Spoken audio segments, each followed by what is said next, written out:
నాగమ్మ ఇంట్లో ఉన్న వాళ్ళందరూ కలిసి డైనింగ్ టేబుల్ మీద భోజనం చేస్తూ ఉంటారు. ఇంతలో అక్కడ ఉన్న నాగమ్మ రజనీని పిలిచి, "అవును రజనీ, ఆ వెన్నెల భోజనం చేసిందా?" అని చెప్పేసైతే అడుగుతూ ఉంటుంది. ఆ మాటలు వినగానే అక్కడ ఉన్న రజనీ అయితే, "లేదక్కా, భోజనం చేయలేదు. తనని కూడా ఇక్కడికి పిలమంటావా?" అని చెప్పేసైతే అడుగుతూ ఉంటుంది.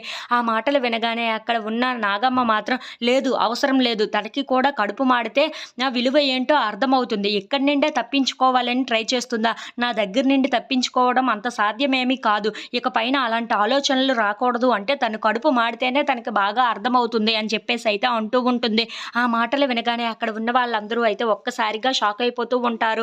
తనకి కడుపు మాడితేనే కదా మన విలువ, అన్నం విలువ, అన్ని విలువలు తెలిసి వచ్చేది. తనకి ఇక్కడి నుండి వెళ్ళాలన్న ఆలోచన కూడా రాకూడదు అంటే తనకి భోజనం పెట్టకూడదు అని చెప్పేసైతే అంటూ ఉంటుంది. ఆ మాటలు వినగానే అక్కడ ఉన్న వాళ్ళందరూ అయితే ఒక్కసారిగా షాక్ అయిపోయి నాగమ్మ వైపు అలా చూస్తూ ఉండిపోతారు. ఇంతలో అక్కడ ఉన్న నాగమ్మ మాత్రం, "ఏమి చేసినా సరే నేను కరెక్ట్‌గానే చేస్తాను. మీరందరూ సైలెంట్‌గా చూస్తూ ఉంటే చాలు" అని చెప్పేసైతే అంటూ ఉంటుంది. ఇంతలో అక్కడ ఉన్న కేశవ మాత్రం, "అమ్మా, ఇంకా ఎందుకు ఆలోచిస్తున్నావు నువ్వు? నాకు వెన్నెలకి పెళ్లి చేసేయొచ్చు కదా! నేను రెడీగానే ఉన్నాను. వెన్నెల కూడా ఇక్కడే కదా ఉంది. అలాంటప్పుడు ఇంకెందుకు ఎదురు చూడటం? మా ఇద్దరికీ పెళ్లి చేసేయమ్మా త్వరగా" అని చెప్పేసైతే అంటూ ఉంటాడు. ఆ మాటలు వినగానే అక్కడ ఉన్న నాగమ్మ మాత్రం, "నువ్వు కాస్త ఆగురా!